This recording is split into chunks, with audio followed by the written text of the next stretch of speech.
Radio. We are live on Cardac Radio and Cardac Radio Facebook page. This is Sunday night, July 7th, 2019, and we are here with you every Sunday night. Please tell your friends at 7 p.m. Eastern, 4 p.m. Pacific, all time zones in between, and around the world. We are going to talk about something very important, and it's just all about the whole sequence that I've been doing for the last 4 or 5 weeks about reincarnation, and it's the power of thought. You do not know how important the subject I am talking about, because thought is action in the spirit world. Here we think, and then we talk, or we move our hands, we do something, but in the spirit world, thought is action. That's why it is so important. First, why are we here? We are here because of this gentleman, Allan Kardec, who codified the Spirit's book. He didn't talk just to one spirit. This was all promised to us in the New Testament by Jesus. I will send you a consoler, the Spirit of Truth. The Spirit of Truth organized the spirits. Allan Kardec codified using different mediums, asking the same questions. He compared the answers to make sure it wasn't just one medium, one spirit, and he codified the Spirit's book with a lot of information, 1,019 questions. It all started here in the 1850s. You can click on his picture on my website at nwspiritism.com. In fact, I'll put it right here. At nwspiritism.com. And you click on his picture, you go to EDICI bookstore. You can find his books on that bookstore. You can find his books on PDF or Amazon.com or your local bookstore. I'm sure you can order them. So again, go to nwspiritism.com, click on his picture, somewhere on the top right-hand corner. And then on that whole right-hand navigation page, you can find all my books. So tonight, we're gonna keep going through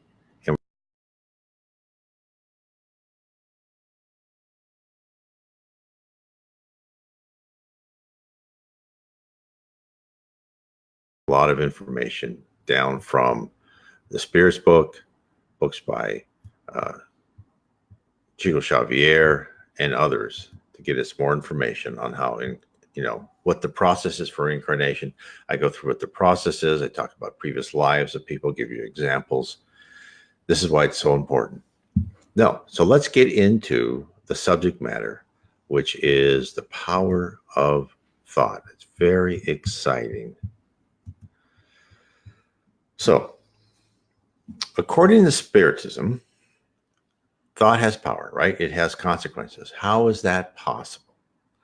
In the book, In the Domain of Mediumship, Life in the Spirit World, inspired by the Spirit Andre Louis, psychographed by Francisco Chico Xavier, there are some explanations. First, as we attempt to modify our behavior to improve our status, our spiritual status, we must first learn to change our habits at the base, which is our thoughts. For we think first before any action while we're in the physical body. And if we are able to create new habits, our battle here on earth, our reason d'entrée to be on earth, is to improve ourselves. That battle is halfway won. If we can really change the way our character, our personality, our behavior, the wiring in our brain, that affects the wiring that goes through the perispirit. It affects the wiring as it comes back. When we come back to the spirit world, it affects our personality, and we think clearer and nicer, and we ascend spiritually. Therefore, everyone, we need to understand within our heart that our thoughts do have power. Now, I understand ever since we were children, we've been fascinated by the power of thought. Who, as a child, hasn't been worried that their thought caused or could have triggered a bad action, whether it was in moments of anger against your parents, your dog, or another object of scorn? As we grew up, we learned to dismiss this idea. Only primitive peoples still believe in the evil eye and other forms of spells. Although for many of us, we still retain a belief in power of positive thinking, right? This belief was more rooted in fashioning ourselves to achieve as opposed to guiding external events according to our desires. We also, of course, hope for some of the latter, but most of us didn't count on it. So accepting Spiritism radically changes this paradigm. We are told we do radiate our mental energies. In fact, we should be careful in what we think because our thoughts do indeed have consequences. Now, am I saying, hello, soul? How are you? Now, am I saying that we're as powerful in the spirit world? No, we're just like a dim bulb, right? But thought does go around. Thoughts are mental telegrams. Now, how do we know this? Well, we have to be careful of our thoughts. They leave our minds and they can draw an unwanted guest. Andre Louise gives an example of this in his book, Workers of the Life Eternal, where during a funeral, a group of people are talking about the deceased. One man started to reveal that he knew that the deceased knew of a man who committed murder, but never revealed the name due to the high position of the murderer. Andre Louise describes what happens next. So he was there at the funeral in spirit form. He was watching what was happening. And of course, these people in physical form were talking. So this is how Andre Louise described the situation. At that moment, a horrendous figure, followed by others, no less monstrous, appeared unexpectedly. The figure approached the thoughtless commentator, and upon hearing his last words, shook him, crying out, "I am the murderer. What do you want from me? Why have you called me? Are you a judge?"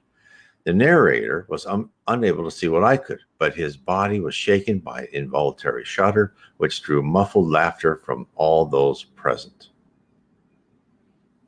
Oh, good. I'm glad you are a great soul. So, examples such as this one are a constant theme in literature inspired by Andre Louise. Our thoughts are radio waves, indiscriminately radiated in all directions. You never know what person or spirit will tune in at what time. Additionally, do we completely understand the effect of our thoughts? When we think badly of someone, are we increasing that person's chance of failure? Training our minds to regulate often chaotic thought ramblings, which I know I have all the time, must be one of the primary reasons we are obligated to live through numerous reincarnations. So, how do our thoughts transmit? And this is why I have this book. I mean, so what I'm trying to do is lay out all the processes, lay out the way things work, lay out, the basic rules, the basic tenets, so everyone can make their own decision on how you want to fashion your life and work, right? Do you want to work for material goods, or would you like to balance spiritually? Does part of your mind say, yeah, Allan Kardec could be right? Brian could be telling me something. These other people on Kardec Radio may be telling me something that could be true. At the least, I will improve myself, right? So that's all I'm hoping to do.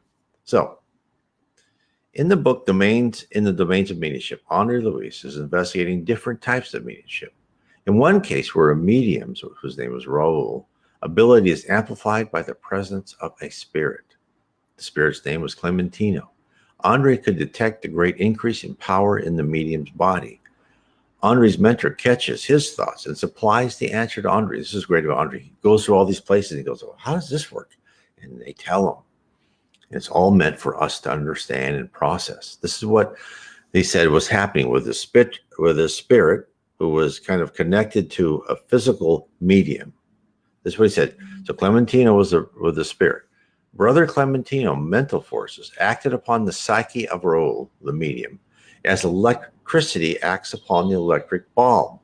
Pressing upon the solar plexus, it rises towards the newer cerebral system, much like electricity from a power plant reaches a bulb, expanding through incandescent filaments to produce light. What is he telling us? He's telling us our minds are a mini generator. Our capacity can be amplified. In fact, if you ever noticed when you see pictures of Chico Xavier and he's doing medium like this, and a lot of times you see other mediums, and the mediums will go like this with their hands or one hand on their head. And what they are told is this figure helps amplify the power when a spirit's talking to you. So if you're ever interested in talking to spirits, is get your hand on your head somewhere, either both hands or one hand. And what they say is that increases. That's why you see pictures of Chico like this, and he's writing with one hand and his hand on his head. I don't know how that works, but that's what I have read.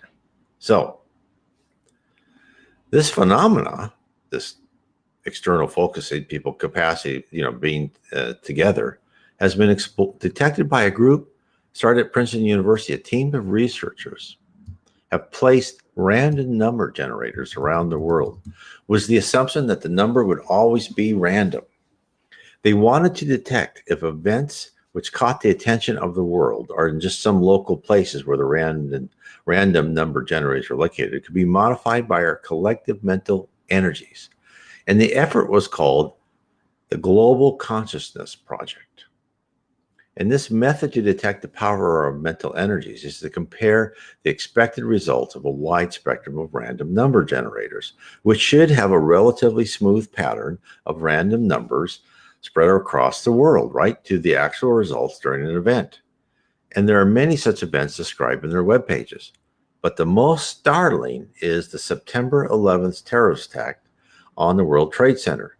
Here is their commentary for the graph. And I have that graph in my book, The Case for Reincarnation. The graph of data from the formal prediction for September 11th shows a fluctuating deviation through the moments of the five major events, during which ever-increasing numbers of people around the world are hearing the news and watching in stunned disbelief. Times of the major events are marked by boxes. So there we go on. There's fluctuation. Then at about 11 o'clock, right, Eastern time, the cumulative deviation takes on a strong trend that continues through the aftermath period. So there are 37 eggs, what they call eggs, each of these little random number pods, reporting all around the world. And over the 4 hours and 10 minutes of the prediction period, there are cumulative chi-square with 15,332 on 15,000 degrees of freedom. So what they found is the final probability for the formal hypothesis test was 0.028, which is equivalent to an odds ratio of 35 to 1 chance that these random numbers would align. And it shows on the graph, what their expected randomness is. And then all of a sudden, it went right through, way past the expected as far as the random numbers. So as you can see how that happened, I mean, I have no explanation, right? I mean, it's just, these mental powers cause things.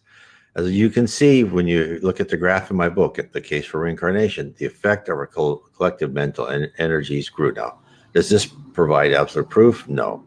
But it is an interesting assessment by a group that has no connection to Spiritism, a study that provides a hint that academia is interested in measuring our mental energy. And these types of research are just beginning. And who knows what else will be discovered in the future. Hello, Rosalind. How are you? So let's go back to Andre Louis. So he is interested in our thoughts and the light bulb. He wishes to know how the energy of the light bulb is related to our mental forces. His instructor quickly perceived his thoughts and explained the relationship. This is what he said. The bulb, in whose interior light is produced, disperses the photons, which are elements of nature that vibrate in physical movements particular to them, right? The light vibrates within the photons and it shines out from the bulb. Our soul, in whose intimate ambient the radiating idea is processed, projects the condensed spiritual elements into various mental forces. The world acts upon one another, the other thought the radiation they emit, the other through the radiation emit, and the souls influence one another via the mental agents they produce. So, what is he saying? Our mind does send out energy, not photons, but another form of which our science has not yet explained. The normal functioning of our body supplies the power derived from our food intake to allow our brains electrical and chemical power for our neurons to trigger internally form and emanate our thoughts. Andre takes this logic and extrapolates it to its logical conclusion. Just as we on Earth have an understanding of the chemistry of dense matter by cataloging its atomic units, we can also study the makeup of the mind. Cruel thoughts, rebellion, sadness, love, comprehension, hope, and happiness have individual weights and make the soul more dense or subtle. In addition, we can define it magnetic qualities. Each mental wavelength possesses its specific coefficients of energy expressed in silent concentration, speech, or written word. Now, if this statement is true, that by analyzing the wavelengths radiating from our minds, we are able to ascertain the general thoughts of a person, this explains how spirits are able to mentally read our minds. More worryingly, at some time in the future, a machine to read minds would be possible. Hence, our thoughts in real manifestation in power, right? They have result in power. Now, do they have power like they do in the spirit world where they actually build things? No, but you can tell, like, you've been in a room where like everyone's depressed or whatever, you've been with friends and you get depressed. Now, is it just their body language and their voices? Could be, right? But I think it's also that mental energy coming around, and it acts as a loop, because then they get depressed, then you get depressed, and then you just hype each other, right? And then that's why, your mother always said to get out of your mood, go do something. Well, she's right. You got to get your mind out of that loop and go do something else. And then you've also known the opposite. When someone's happy, you become infused with happiness too. And I don't think it's just visual clues. So what they're saying is our thoughts result in real manifestations of power. Now, as I said before, I'm not saying I can move objects with my mind, right? Our power is limited. But the more you learn to control your thoughts and the more you think you have power, the more you'll be ready in the spirit world where you really will have power. So Andre Louis sums up the importance of our minds. This is what he says. We are victims or beneficiaries of our own thoughts according to the mental energies we project. Thus, we enslave ourselves by our own erroneous thoughts or liberate ourselves towards progress, according to our decisions and activities in harmony or disharmony with the eternal laws. Now, this is very important. This is why I wrote my book, How to Live, and I'll talk about how to ascend later today. But it's all about setting yourself up to get harmony and having your thoughts correct. And once you get your thoughts correct, and I don't mean brainwash or anything like that. I just mean understand how the spirit world works. Understand when you're in trials, tribulations, it's for your good. You're being educated. You're not being punished.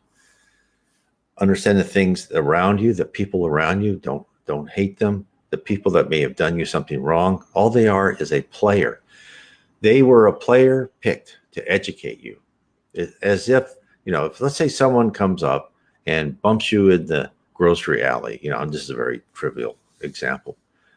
You have to think of that person like, oh, I hate that person. He bumped me in the, in the grocery alley, the grocery aisle, and you have to think of that as that person bumped you for a reason. And that person was just randomly picked, right, for some other intersection by the spirit world to show you that, yeah, you shouldn't have bumped someone else in the past, right? This is a very simple example. So that person is just an actor in the play. And you are another actor in the play, being, having dialogue with that other actor for a purpose. It's part of the scene. It will build up to something else. Everything you do will build up to something else. That's how you should look at yourself. And then remember, as we modify our thoughts, we modify our paraspirit, either elevating or falling in the quality of our contemplations, which, following the law of affinity, whereby like attracts like, we are determining the level in which we will exist in the spirit realm. Reason enough to begin the long road to exercise our mental discipline. It's part of that, controlling our thoughts. We need to know the difference between anger and indignation.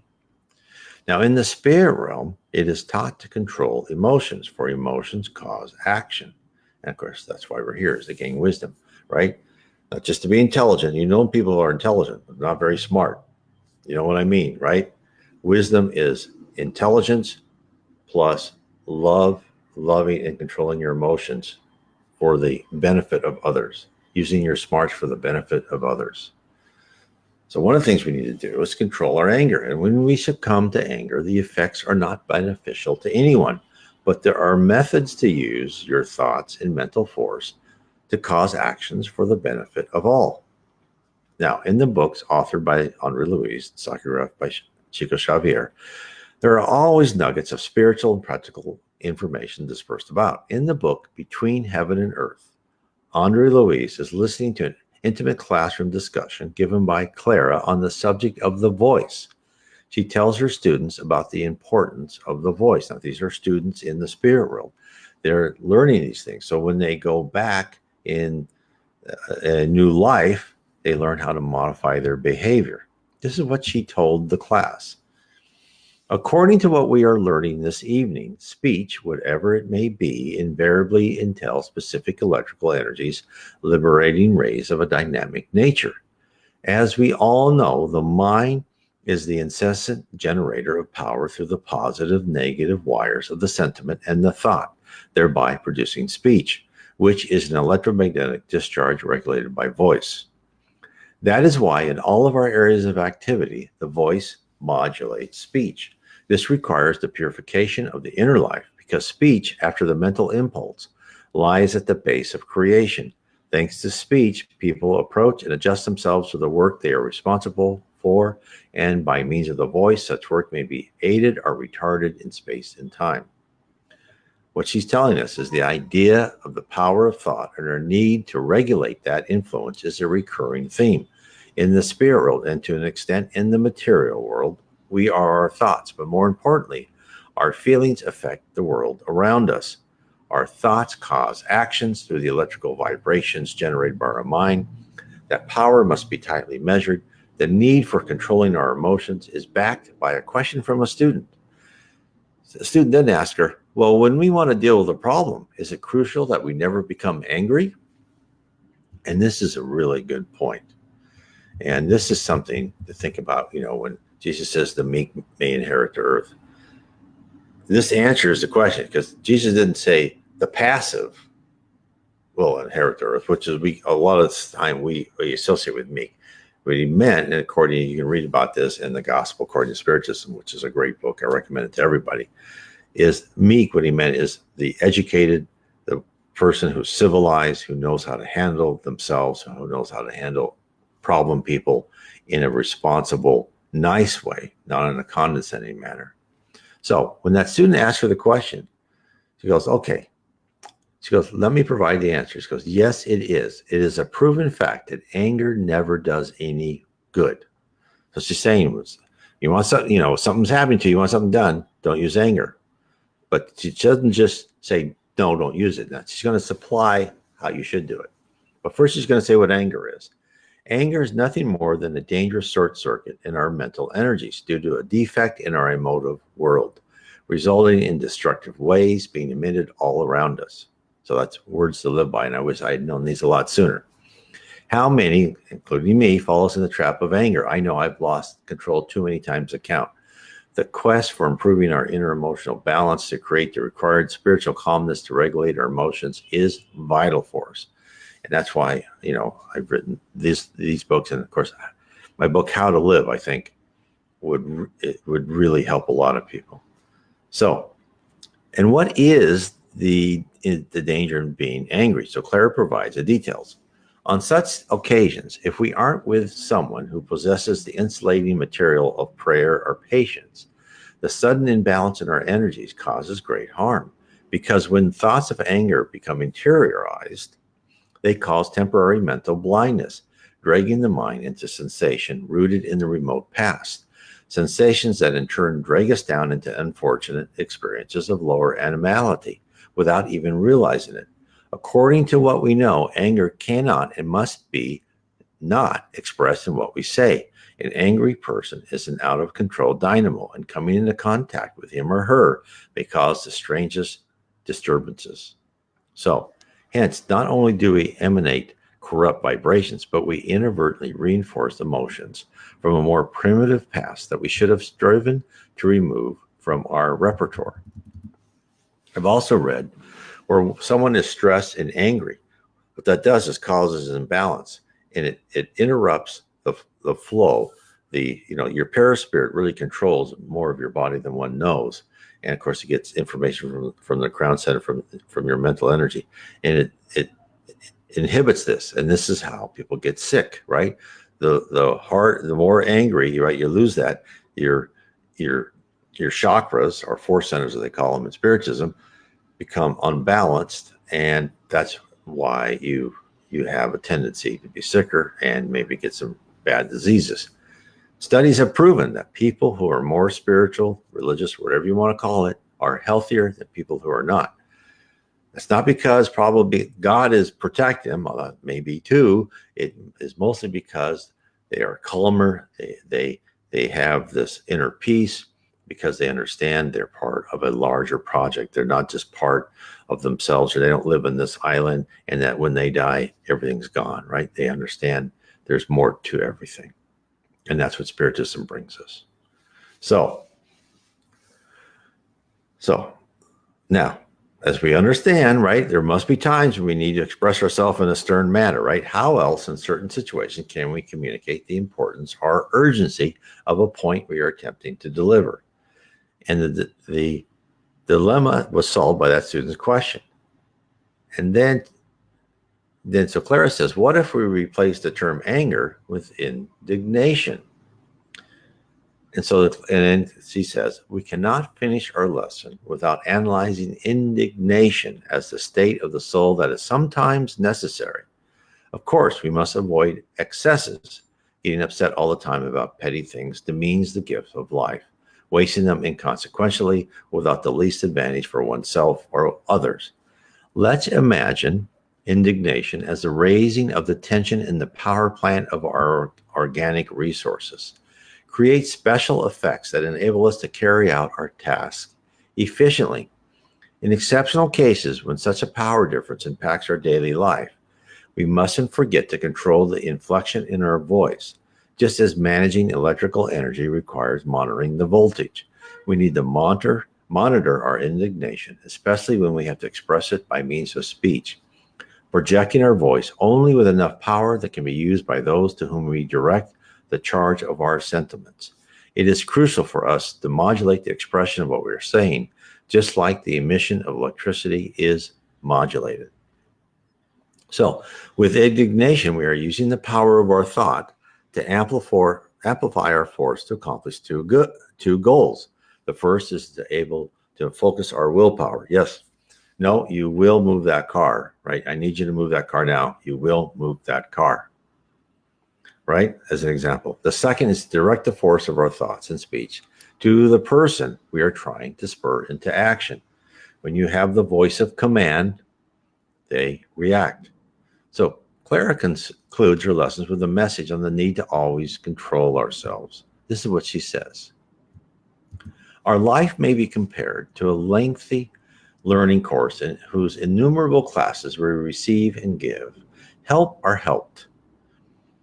In every circumstance, serenity is always the best advisor, but in a few aspects of our struggle, indignation is needed for us to express our being repulsed by deliberate acts of rebellion against the laws of the Lord. During this elevated mental tension, however, we must never give way to violence, and we must never lose our dignity, as we receive from the divine trust the gift of higher knowledge.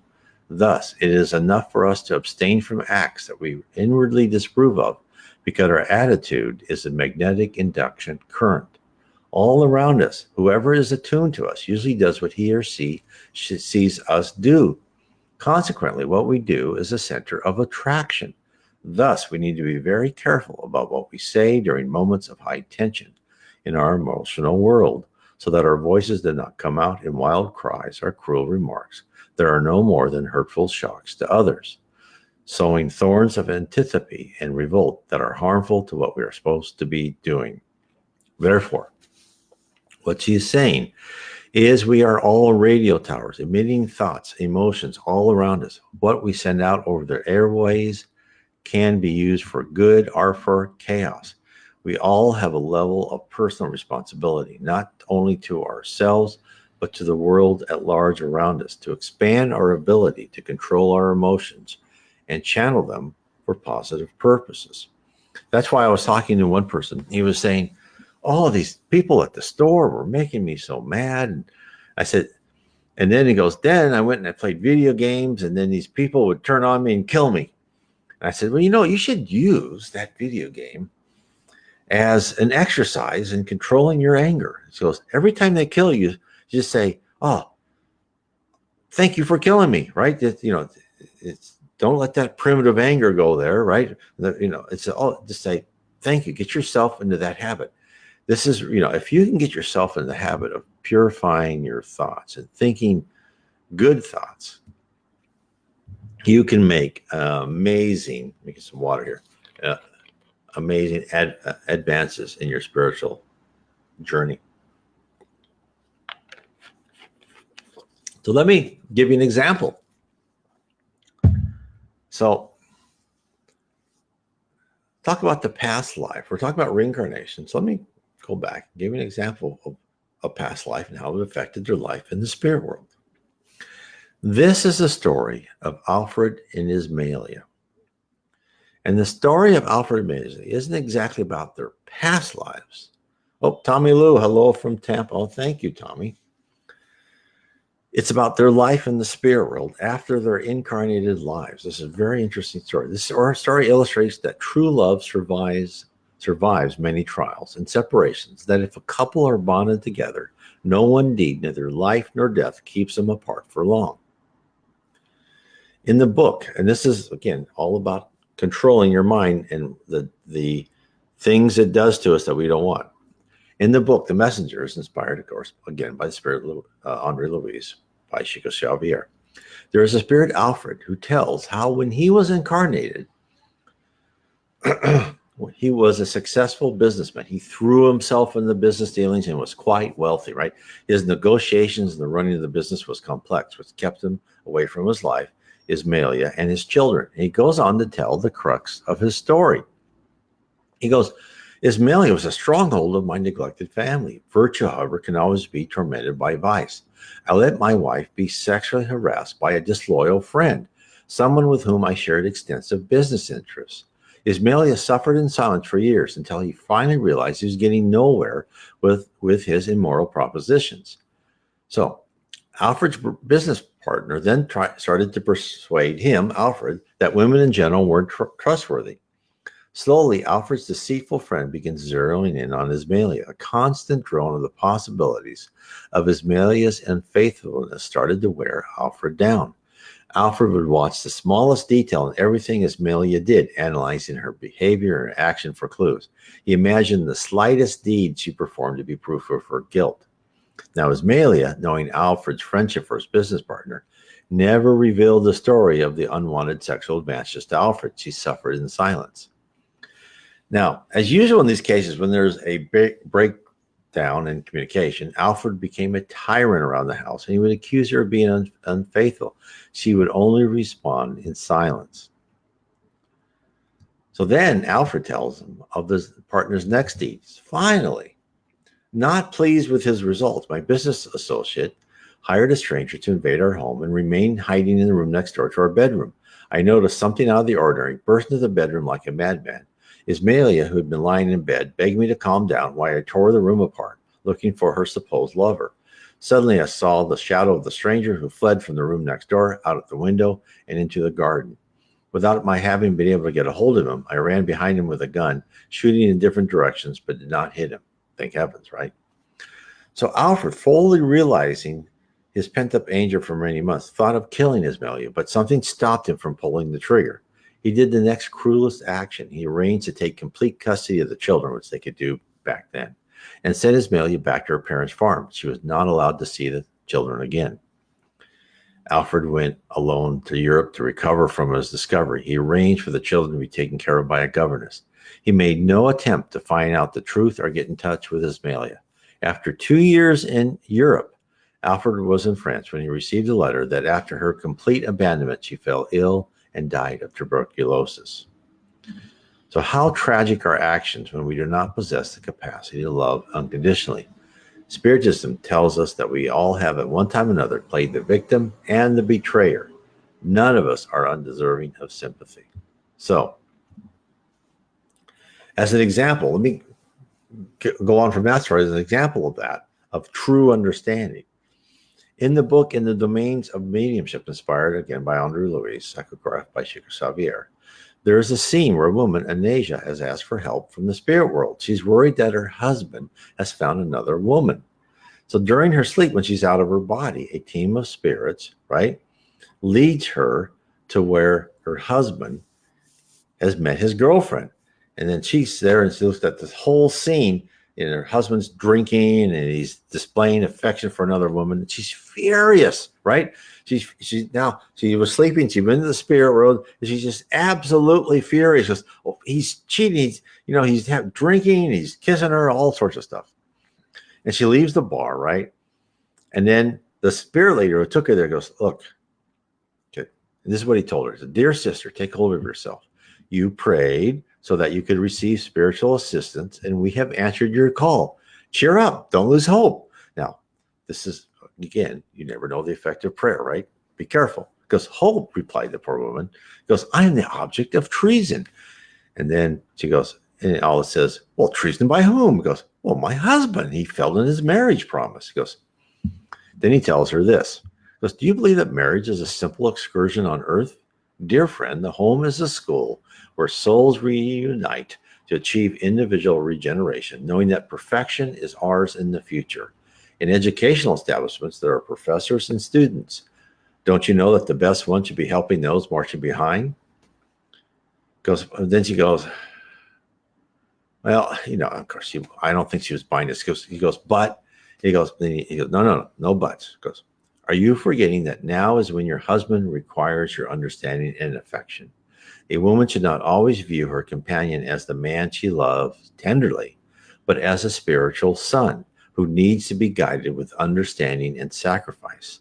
Equally, a husband should not always contemplate his wife as the flower of his dreams, but rather as a daughter of his heart who asks for tolerance and kindness so that she can be taken from darkness to light. He goes, look, love is not just rosy happiness and the sweet response to sex. It is a light that shines in the height, inspiring the renunciation and unconditional pardon of those we love. But your husband is like a plant that God conveyed into your hands, and you must be a gardener. The plant will be attacked by parasites or deadly worms. However, there is no reason to fear if the gardener is attentive and vigilant. Now,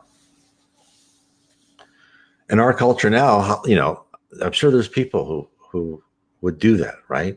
But it just shows, it's really to love someone. Now, I'm sure there are marriages where you have to get out and it just doesn't work. But it's just, everything is work. And then you're helping people improve. And that's why the books by Andre Louis constantly deliver the unexpected lesson, right? That's why I love these books. The Spiritist doctrine applied to the ultimate level, not just unconditional love, but a constructive love, a love where each one of us has the responsibility and the possibility to guide not just strangers, but our closest relations. People have the capacity to hurt us deeply, right? Isn't that what makes people mad when, someone they love says something mean to them? That's when you just have to watch that anger, right? You may be indignant a little bit, but just know that they're saying that because something's affecting them. Now let's get back to Alfred and Ismalia. So Alfred found out that his wife had died of tuberculosis. He didn't let her see his children. He was just cruel to her. So he spent many years concentrating on his business and his children. And he tried to repress the past and forget all that happened until one day, it's always until one day. This is what he said. Years went by until one day I was summoned to the home of my old business associate who was on his deathbed. Then and there he confessed what he had done, how he had harassed Ismalia and tricked me. He begged for my forgiveness, but I couldn't give it. I was devastated. That confession hit me hard. From that day on, my life was that of a madman. I tried somehow to amend the effects of my wrongdoing by explaining the facts of Ismalia's parents. And after some time, I also returned to the spirit world laden with guilt in very poor spiritual condition. So what happened to Alfred after he died and he passed over? He spent time wandering around aimlessly in the lower zone. His conscience would not let him rise at all, right? The lower zone, of course, as I've said before, that's the place from the surface of the earth up to the level of heaven. And of course, as Chico always said, lower zone begins right here. That's why spirits who are errant spirits, good spirits could be here with us too, but that's because they've chosen to be here for, on purpose. A lot of spirits roam the earth. Some of them don't even know they have passed over. So, of course, the lower zone is a place between the celestial cities where spirits ascend who are free of their material passions and understand the love of God, and the depths where those who have criminal tendencies gather for only as long, of course, as each one of them desires. So I just want to make sure everybody knows, many are in the lower zone. Those who are not cruel, but so preoccupied by their leftover earthly worries or never consider the possibility of an afterlife, they are unable to look up and see the plan for perfection before their eyes. So, Alfred was finally rescued from the sojourn in the world in the middle of heaven and hell. This is what he said. Needless to say, and amazingly, I soon saw myself protected by Ismalia. Unfortunately for me, there is a wide void between Ismalia and myself. She follows my steps closely, but is a dweller of higher planes, which I still work hard to enter into. So for a long time, I've been dedicating my efforts to assisting the unenlightened, and the sufferers to come to this outpost.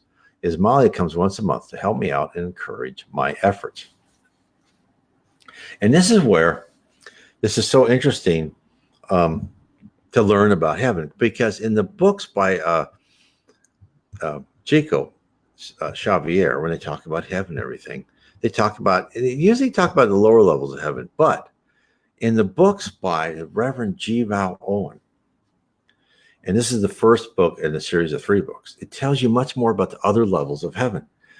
And in this book, essentially what the higher spirits have told Reverend Val, and there's about 10 now. They use a numbering system. And they say this numbering system is arbitrary. Other people use other descriptions. But for purposes of what we're saying now, there's like 10 levels of heaven. And probably no Solars either on level 1 or close to there before. So how did Ismalia get higher, right? Because the law of affinity placed her with like, goes with like, with her spiritual purity, right? She never complained. She died, poor woman. So, and then in each level of heaven, people go through and they educate themselves, and they eventually, graduate to the next level if they want, right? You're never told you have to work or you have to go another level, right? You have to go to school. No, you can stay at a level, you can park as long as you want. But she had evidently been using her time productively and been up in multiple levels of heaven. Now, so what he has to do then is he has to study. He has to change his thoughts. He has to purify himself. He has to get rid of those primitive emotions, jealousy, anger, whatever. And then he also has to learn about the process and procedures, how the spirit world works, right? How you think and how you cause actions to be taken. There's this marvelous scene, and when I talk about it in my book, Heaven and Below, where Reverend G. Vowles Owen's mother, who was the spirit, talking to him, saying how she and a group of people said, okay, we're going to teach you how to use the universal fluid, and to create with your mind. And said, now you group of people create an elephant on that pedestal, and they made a statue of an elephant, and part of it looked real, part of it didn't. And they were just kind of laughing and so forth, because they're all learning how to use their mind. So in Ismalia only went to see him once a month, because first of all, she was probably around him the whole time when he was in the lower zone, but he could not see her because she was less dense. The higher you go, the less dense, which is the saying that you are more energy and less matter, right? Spirits in the lower zone are more matter, less energy, and those in the dark abyss, or like a purgatory or hell-like place, are even denser. Of course, they're all less dense than we are here on our physical life on Earth. So I hope that explains that for people. So, so she comes down and helps, right? And of course, and again, I want to say that this is, in fact, I just had a comment by a lady today saying, I'm worried that, what happens if I die and our families are on different levels? And, that's a really good, So what families do, and another example, I even say this in my book, Heaven Below also, as well as in the case for Reincarnation, is families help each other. Families will help each other. And there was this one case of just two children. They're at a superior level, and their parents were quite a few levels below them. And the children weren't really learning because they're trying to help the parents so much. And the high spirit visited them and said, look, you're doing the job for your parents.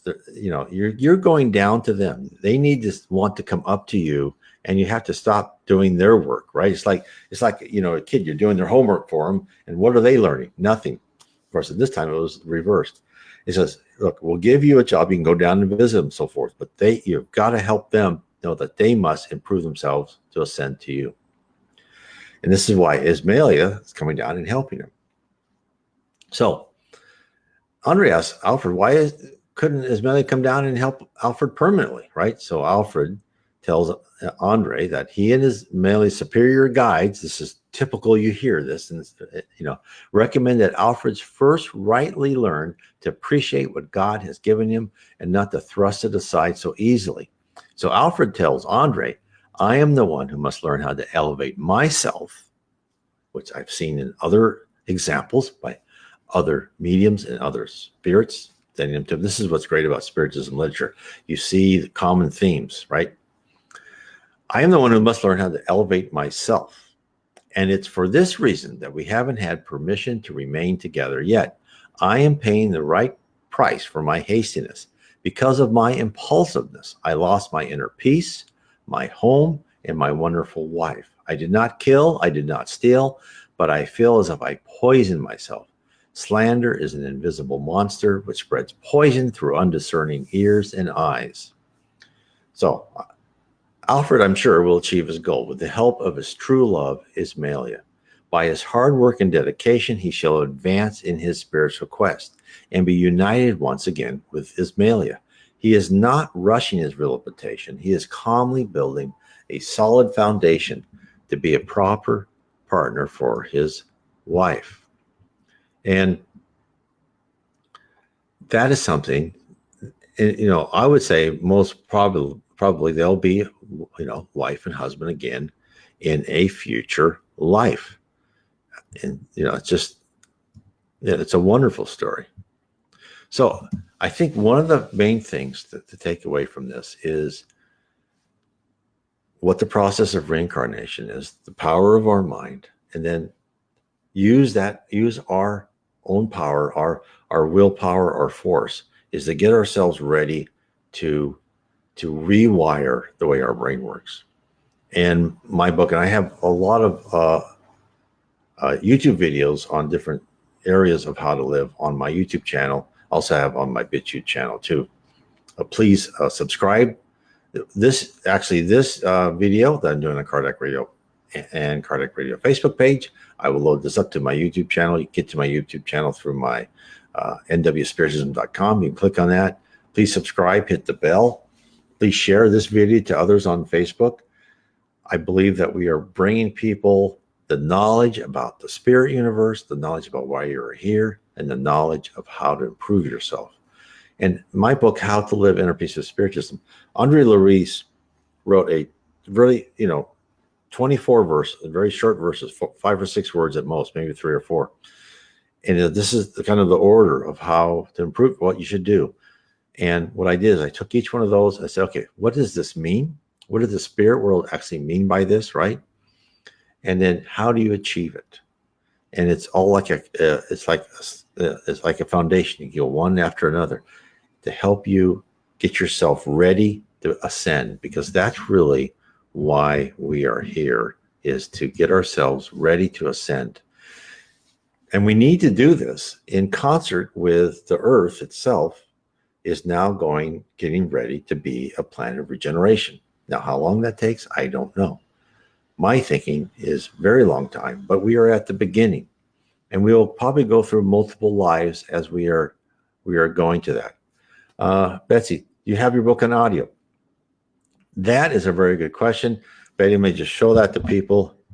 I have just finished my book, The 7 Tenets of Spiritism, on audio, and I've just put it into ACX. And my next book I'm going to do is How to Live.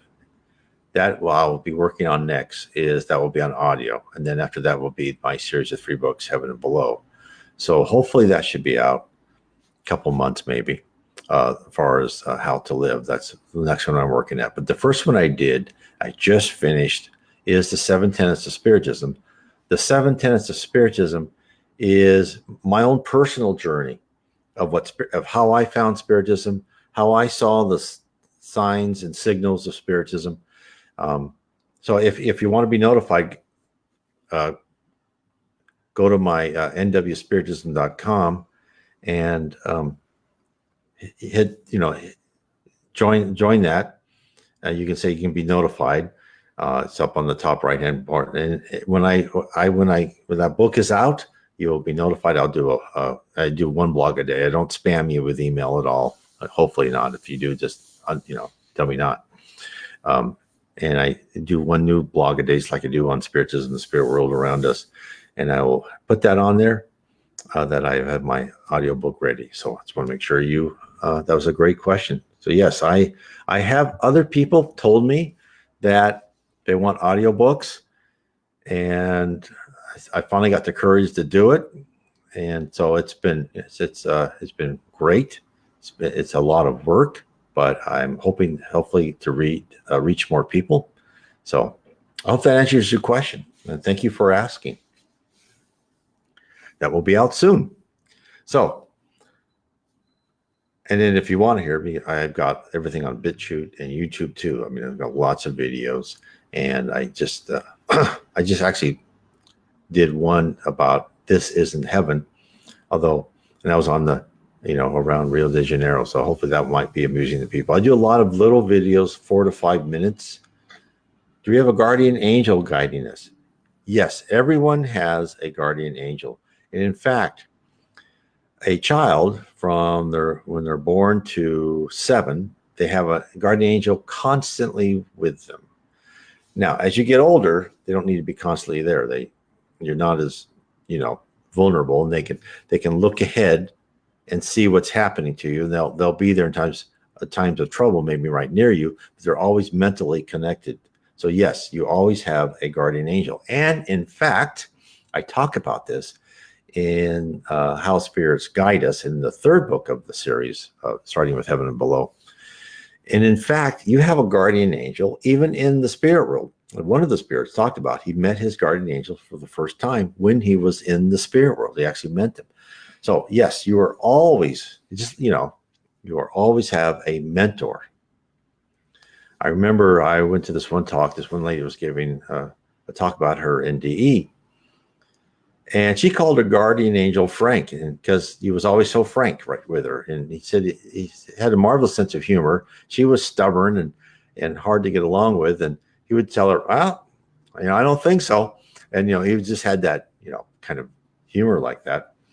So yes, she got to meet her guardian angel, and it was a marvelous experience for her. And some people, like the spirit who has been pretty high spirit, actually, according, relative to me or most of us, he was excited to meet him and said that that guy's been with him even through thick and thin in the spirit world and in his incarnations on Earth. So I hope that answered your question, Tommy. So if that's it, there's no other questions, I will let everyone go. I want to say God bless everyone. Thank you for listening, and thank you for these questions. I love questions. Don't ever be afraid to get me off topic. And also, please join on my Facebook site, Spiritism and the Spirit World Around Us. You can find that link to that from my blog again, nwspiritism.com. I'll put that up here on nwspiritism.com.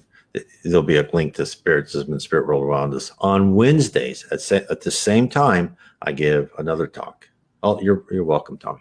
And Wednesdays, I give the same talk. And then lastly, I just want to say, if you want to talk to me more and really go through Spiritism, I would recommend you go to spiritismstudy.org.